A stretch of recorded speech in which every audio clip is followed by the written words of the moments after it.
All right, good afternoon.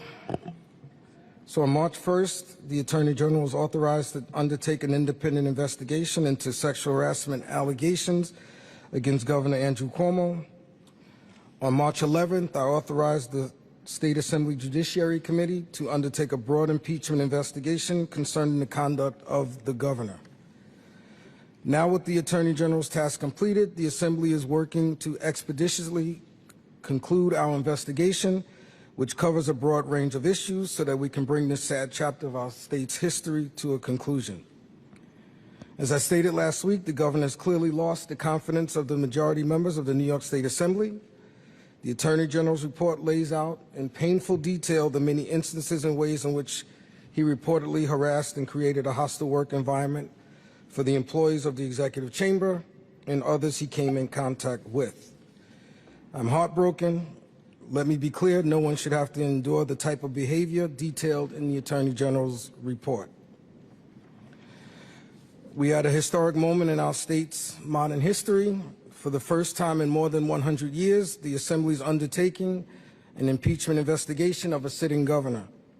Chairman Lavine, the members of the Judiciary Committee, and my majority colleagues understand the gravity of the situation that we find ourselves in today. Future generations will look to us and how we conducted ourselves in this moment. In order to ensure due process, which is embedded in our system, we've asked for all evidence, unredacted and unfiltered, used by the Attorney General's investigators to reach their conclusions. The process to begin receiving that information did not begin until Saturday evening. We have not yet received all of it. We've received a lot, but not all of it. We've also asked the governor to submit any relevant evidence he may have by Friday, August 13th. Our goal is now to bring this matter to a conclusion with all due haste, no pun intended. The Judiciary Committee has made progress on the issues they have been investigating, and to provide an update on those issues, our schedule, and the progress of the overall investigation, I will now turn to the chair of our Judiciary Committee, Charles Lavine.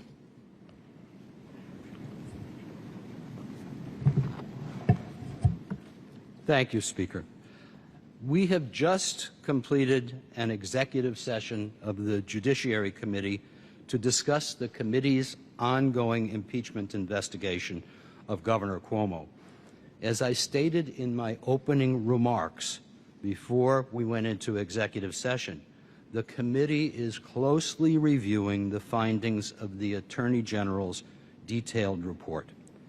At the same time, the Assembly's outside counsel, Davis Polk, is continuing to conduct its own thorough, independent, and expeditious investigation. This investigation by Davis Polk covers the allegations of sexual misconduct and related retaliation documented in the Attorney General's report. It also covers other allegations, including allegations that the governor improperly used state resources to write and produce a book, American Crisis, Leadership Lessons from the COVID-19 Pandemic, and that's quote unquote, allegations concerning COVID-19 and nursing homes, allegations that he provided for preferential access to COVID-19 testing to certain friends and or family members. As part of the committee's analysis of the sexual harassment allegations, it will review the very detailed report submitted by the Attorney General and the related evidence. The related evidence involves 3 volumes of appendices.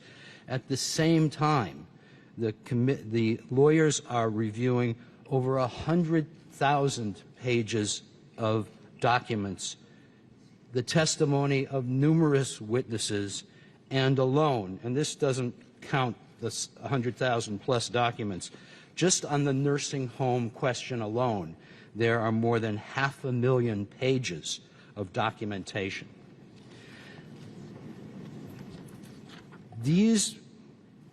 So I want to address the timeline for this process. We have scheduled additional executive sessions of the committee for August the 16th and again for August 23. In these sessions, Davis-Polk will update the members of the committee on its investigative findings. By then, we expect Davis-Polk will have had an opportunity to further examine the material, the original source material that's being provided by the Attorney General's office. These presentations will incorporate the Attorney General's important and valuable work, but it will also reflect the results of Davis-Polk's independent review. Beginning next week on August 16, the members of the committee will be granted access in a secure location to the full evidence of the Attorney General's investigation, as well as information that's been gathered and prepared by Davis-Polk. This evidence will include all the underlying transcripts, recordings of witnesses' depositions, the recording of Governor Cuomo's deposition, documents, and other materials. Given the sensitivity, the absolute sensitivity of this information, and in order to preserve confidentiality of the committee's investigation, as well as to protect the interests and the safety of the alleged victims, particularly those who were not identified by name in the Attorney General's report, these materials will be available only in a secure environment somewhere close to, if not in, the Capitol. Next, we expect to hold public hearings after August the 23rd to present testimony from independent experts on key subject matters related to the impeachment inquiry. We expect to invite an expert to testify on sexual assault and harassment. And we expect to invite another expert to address the impeachment process itself under the New York State Constitution. After the committee has completed its review of the evidence, it will make a recommendation to the full Assembly on whether to proceed with impeachment against Governor Cuomo. We anticipate that this process will be concluded very soon. Next, and when I say very soon, I'm speaking about several weeks. Next, I want to describe the opportunities that we are extending to the governor to participate in the Assembly's process. Let me start by providing a brief background on impeachment. As noted, impeachment and conviction of a governor entails a two-stage process. The impeachment itself by the Assembly, followed by a trial in the Court of Impeachment. And the Court of Impeachment is the senators, -1, so it's 62 senators, and the 7 judges of the Court of Appeals. During the initial impeachment phase, Governor Cuomo has and will have numerous opportunities to be heard. In particular, the committee has afforded Governor Cuomo the opportunity to submit any and all written materials to the Assembly that he would like the committee to consider, and we are expecting to receive those by Friday. Any such written materials will supplement materials that the governor has already produced. The committee will also carefully consider Governor Cuomo's 85-page position paper that his counsel released on the 3rd of August, the recorded statement that he made that very same day, and the subsequent press conference held by his counsel on August the 6th, and all testimony by the governor under oath. If the Assembly approves articles of impeachment, Governor Cuomo will be afforded additional access to information and additional opportunities to participate during the trial phase, and the trial phase is in the Court of Impeachment. The committee has and will continue to conduct an investigation that is comprehensive, fair, and reflects the seriousness of our constitutional obligation. Thank you for the opportunity to speak, and I welcome any questions that you may have. May I simply ask a question? And maybe it's because everybody's wearing masks. If you can just tell us your name and your affiliation, that will help. Thanks, Dan.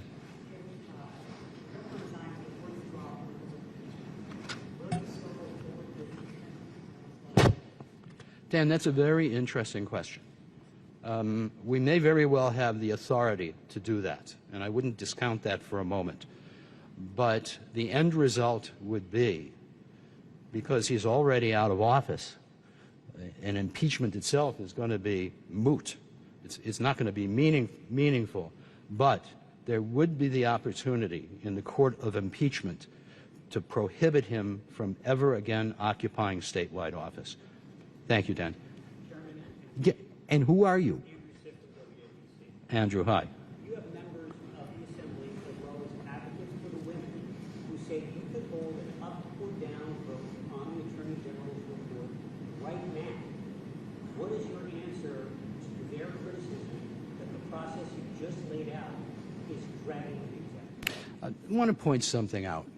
To begin with, the committee itself has zealously fought to protect the rights of every one of these women.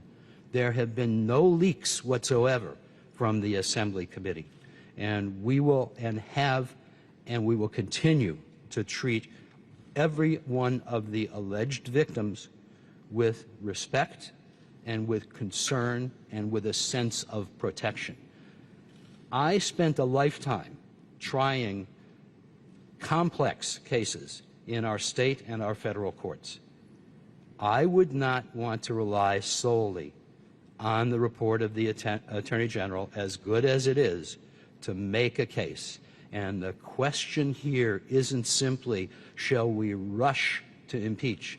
The question is, can we present, should that occur, a compelling and comprehensive case at the court of impeachment? I understand and I appreciate and sympathize with the desire to do this and do this as fast as possible.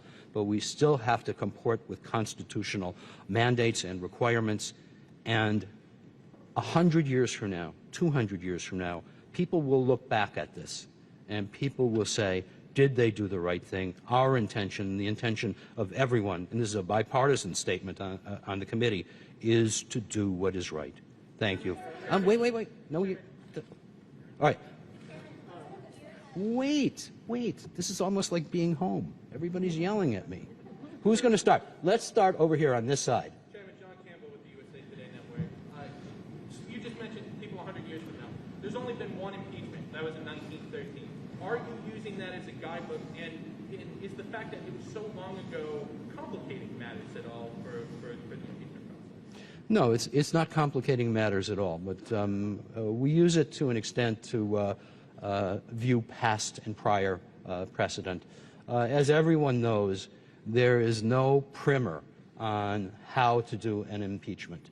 The Constitution necessarily provides great leeway, great deference to the members of the Assembly and the people who constitute the court of impeachment. We struggle to make sure that we provide adequate and proper and above what's required constitutional and due process protections, not only for the governor. Due process protections provide everyone. They provide help for the victims, and they also provide protection for the governor, and they provide protection for the people of the state of New York, and we will comport with due process. Oh, I'm sorry. I was just going to say, is David Polk advising you on the impeachment process or only on the investigation? On both. I'm sorry. Could you explain why there needs to be a public hearing on this matter? Why not just have these experts testify to the Judiciary Committee? And will there be other people allowed to testify? We anticipate that experts in the field of what happens to those who are the victims of sexual assault and experts on the subject of impeachment in New York State will testify. And the reason for that is everyone on this committee has gotten multiple inquiries, very often, no offense, inquiries from the press as to what is the process, what is involved. We want to make sure we do everything so that the people of the state of New York are aware of the process, and that's why we will have this public hearing. Wait, I'm sorry, Morgan. I was just wondering what sort of coordination there's been with the AG's office. Are you anticipating interviewing women they've spoken anonymously to the AG's report already? And I was also just wondering if you can talk about what looks like grounds for impeachment are, based on the last 5 months of working. We'll certainly do our best to communicate with witnesses who are anonymous, but you know, of course, they're anonymous, so it's not so easy to figure out who they are. We will likely be, in fact, I'm sure, we will be speaking with some of the witnesses who had cooperated in the Attorney General's investigation, and we will be doing that very, very quickly, which is not to suggest that our counsel haven't already interviewed quite a few of the witnesses. Wait. We're going to go to Morgan. We're going to go to Morgan now. We're going to go to the middle, and then we're going to go to the right. Thank you. Morgan with High Spectrum News. Why not proceed with just the sexual harassment allegation? Why keep the investigation so broad? And one more question: once articles or if articles of impeachment are introduced, how long do you guys have to vote on that? Is that within 3 days or that day? So, Morgan, I'm sorry. The first question was why not just proceed with the Attorney General's report? Well, we have to make sure that we examine the evidence that underlies the Attorney General's report. When I look at the Attorney General's report, I'm impressed at the comprehensive and thorough nature of that report. But the conclusions as to whether there was an impeachable offense, that's a conclusion that is within the realm and the authority only of the New York State Assembly, no one else. And I ask you to consider this. If we are going to present a case, assuming there is a trial of the impeachment in the court of impeachment, I think we owe it to the people of the state of New York to make sure that we fully examine the underlying evidence in the Attorney General's report, and that we do our best to make sure that it correlates or interfaces with our evidence. That's basic trial. It's basic trial strategy. Well, why keep it so broad? Why not just proceed with just the sexual harassment allegations? Why consider the potential cover-up of COVID-19-related deaths in nursing homes and seek resources used during this pandemic? Why keep it so broad? Morgan, our charge from the Speaker was to examine each of those separate events. I don't want to start to discuss the art involved in drawing articles of impeachment yet. We've still got a couple of steps to take before we're in that position. But I'm fully confident, thank you, that should the committee vote to pursue impeachment, the articles of impeachment will be airtight. Wait. We've got to go to this side. Yes, we'll come back. We're working. Mr. Speaker or Chair, have either of you heard from the governor in the past week? Has he been threatening, bargaining? What's his approach to dealing with it? No, I haven't heard from the governor directly. I have not spoken to the governor, I think, since the end of February, other than discussions of the budget in the leaders meeting. And when I had COVID, he wished me well. But outside of that, I've had no conversations with the governor.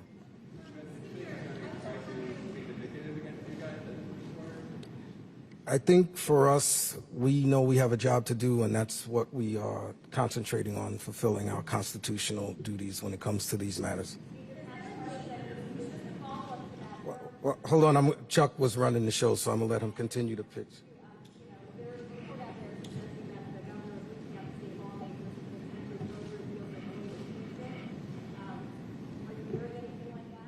Other than what I read in the newspaper, I've had no reach out from the governor. Speaker, how many votes do you have in your content? A procedural question. But who are you? Henry Rossoff with Pix 11. Thank you, Henry. Wondering if your committee will draft articles and vote on them specifically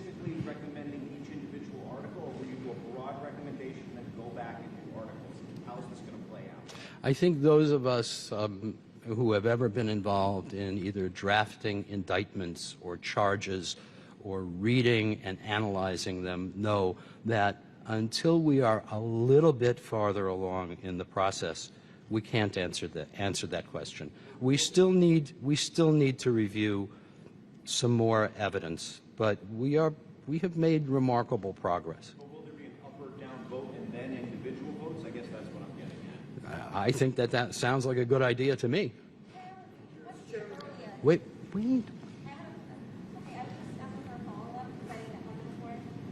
I was just wondering about what the earliest date that we could see a vote for that October meeting, that's there could be an impeachment vote, or When you say October for an impeachment vote on the floor of the Assembly, yeah, I was wondering about the timeline, when is the earliest the public could expect that, there is a decision to impeach, when we could see a vote? we are concentrating on completing the committee process.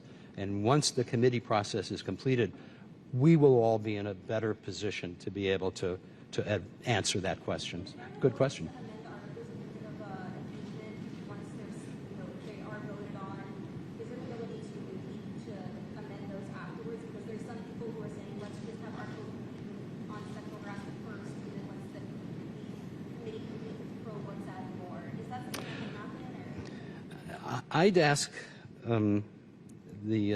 everyone who is sort of an armchair lawyer who is waiting in on how to draft articles of impeachment to consider that there are notice requirements to the governor.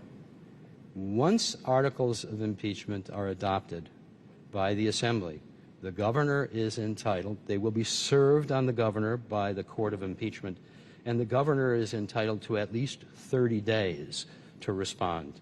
30 days minimum for the Court of Impeachment trial in the Senate. And I would just ask people to consider, who are waiting in on this, about drafting articles of amending articles, to consider we probably have to then continue to give 30 days notice after every one of those amendments. And perhaps there may just be a way to draft the article or articles of impeachment in such a way that they are sufficiently comprehensive. But within that window, you would have to step aside. Like, when does the governor have to step aside once the Assembly votes to impeach him? He does. And so in that 30 days, There there would still be a 30-day window. would still be a 30-day window, but now then the trial itself is postponed for another month and another month and another month. I am not so sure that's in the best interests of the people of the state of New York. Speaker Heastie, have you heard from anyone in your Democratic conference that they do not support impeachment or resignation of the governor at this point? And given that fact, again, can you talk about why the decision to hold off on this vote? So, Jimmy, I would say, listen, you have a wide range of I'd say feelings that members have. But I guess again, I'll say the overall sense that I get from the members of the Assembly is as I stated very clearly, that members have no confidence in the ability of the governor to remain in office. I think that's the universal sentiment that we have. And you're always going to have differences of opinion as to where and how quick. But as the chairman outlined, you want to make sure things are right, but also done in an expeditious manner. And, I believe that this is going to be dealt with in weeks and not months. And I just want people to understand, you want to make sure that this is a process that no one can say they were treated unfairly. And I do think for those of us who are not in the press and those of us who are not members, the public is watching what we're doing. And I think we have to assure the public that what we did was done in a constitutional and fair manner.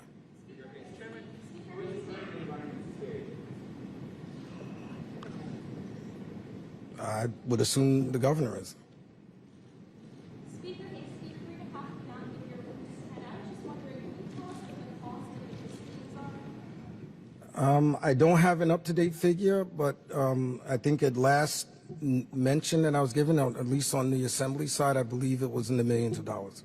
Speaker Heastie, there are those who somewhat concerned, express concern, about whether or not the governor is going to cut some kind of deal with this backwards. Can you give any sort of assurance I'm not. not be able to cut a deal? I am not negotiating any deals. Like I said, I read that in the newspaper. I'm not part of any discussions or plan to be part of any discussions about cutting deals.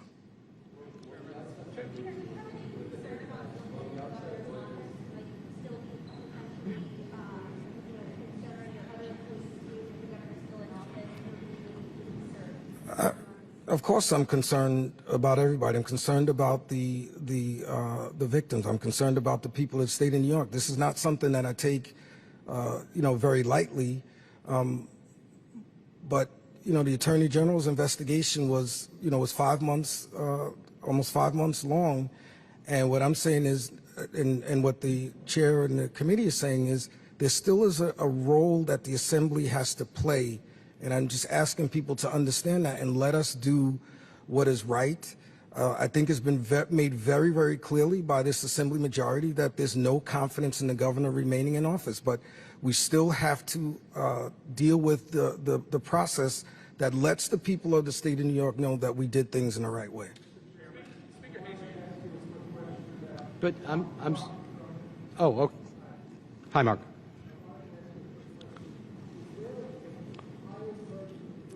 Mark, I'm sorry. Can you speak up a little more? Is there a higher level of burden of proof for the committee than what the Attorney General had in public court, where it basically was a he said, she said, but there wasn't corroborating evidence, such as, you have this woman who came forward and said she took selfies, but without having a date stamp or time stamp. Is there a higher burden of proof for the Assembly? Mark, I learned during the years I served as chair of the Ethics Committee, which was in a period of intense turmoil. I don't use the phrase he said, she said, and I will not, although you forced me to use it. I don't believe in that. I don't believe in that any more than I believe that if someone's walking down the street, if you're walking down the street and someone comes and hits you on the head, your word should be considered, even if there's no witnesses. Plus, and in addition to that, or as some of my colleagues like to say now, +1, let me +1 you that, I have read every word of that report, and I would not agree with the characterization that there was not corroboration. Whether that corroboration is sufficient to justify the Assembly voting or the committee voting to impeach, that remains to be seen. I hope that answers your question, Mark. Wait. We're going to this side now.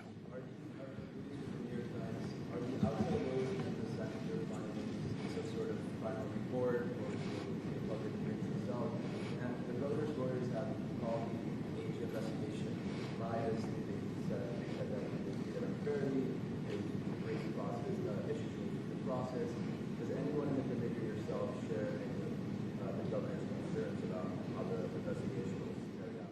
I think the best answer to that question is this. The report itself is comprehensive. It is artfully drafted and written.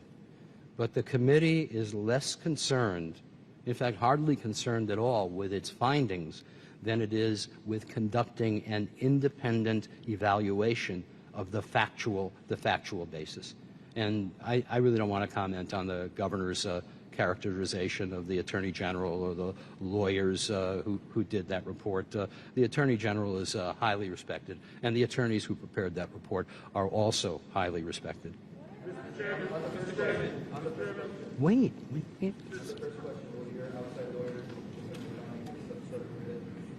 Of course.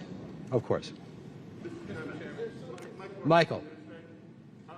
Most of the legislators and other officials who have been forced out of office were accused of felony. The Constitution for impeachment seems to talk about losing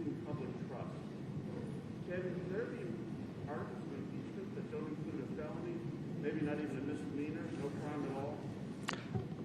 I think the answer to that question is yes. And I think if we look to Article 13, Section 5 of the New York State Constitution, the word, and I'm sure it's a word that all of us are familiar with, is malversation. malversation is sufficient reason for removal from office. Malversation, in essence, it means, today we would say corruption of office.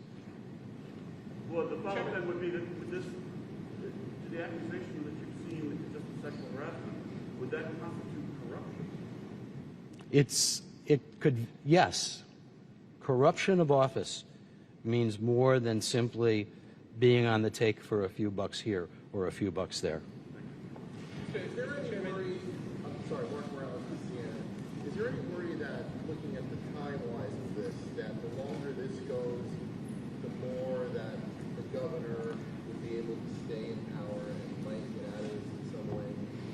The second question is, talk a little bit about how much support the Assembly has for this impeachment vote already, before even going into this presentation or public hearing. Well, time may inure to the benefit of the governor. It may not. As far as we are concerned, when we talk about time, we are talking about finishing this process within a matter of weeks. Can you speak about the support amongst the Assembly to put forward this impeachment? Because as we've said, it's either he resigns or he faces impeachment. Can you talk a little bit about the support that there is that exists right now in the Senate? I can't speak to the Assembly as a whole, but I could say this, and I will say this, on behalf of the Republican and the Democratic members of the Judiciary Committee. We have examined everything we can up to this date. Every person on this committee, which I'm privileged, thank you, to be able to lead, is as serious as can be. And I'm also conscious of something else, which is that so many have been the victims of sexual assault. And many of those people have had intense and anxious reactions as a result of this accusation against the governor. It is in the best interests of the people of the state of New York to move expeditiously, which is what we have been doing. We are now 6 days after the Attorney General's report. And anyone who read that report and read it in detail knows that that took hours to read that report. We're asking for a few more hours in the relative scheme of things. Thank you. Mr. Chairman, John Campbell with the USA Today Network. Actually, this is for the Speaker. In general, Speaker, you don't bring bills to the floor unless they have 76 Democratic votes.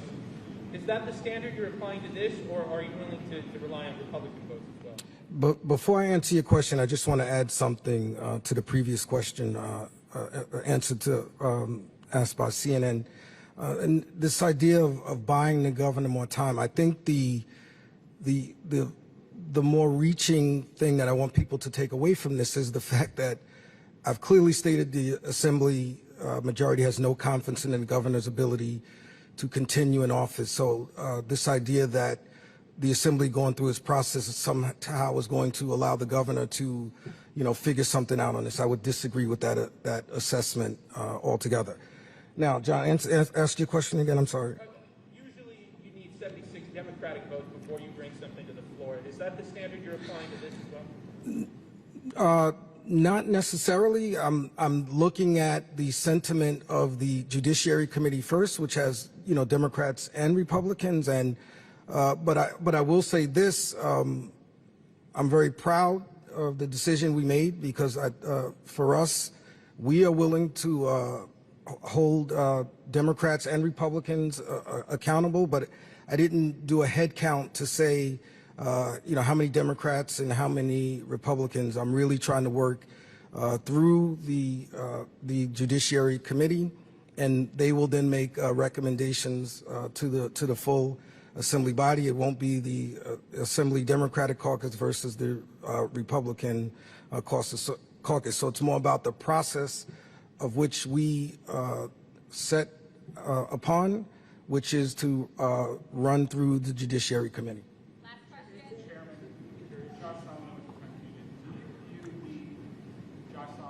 I'm sorry, everybody's got masks on. It's not so easy to figure out who's talking, but thanks for lowering your mask a little bit. Josh. Yes, sir. Do you view the role of the other investigations into political favors as part of the evidence that you ultimately will bring to have a stronger case to remove the governor from office? In other words, do you view your role in handling this impeachment inquiry as whether or not you can remove the governor, or is it about getting to the bottom of these issues that have affected the work? It is both. How do you balance that? We balance it the best we can in fairness and in equity. We look to what's reliable, what's not reliable. But I think I got lost a little bit with the nuance of your question. Sorry, I tried to put a nuanced question in the press conference. You were speaking before about wanting to have the rest of these. You've spoken the whole time about wanting to see through the investigation. But earlier in your comments to the reporter, you said you wanted to move through this quickly and you wanted to, and if you had enough, you would go forward and you wanted to make sure you had a robust case. Which is it? It's both. It's both. I don't think it's impossible to have two abstractly competing theories in one's mind at the same time. That's how investigations are done. You keep it up. No. No. Thank you.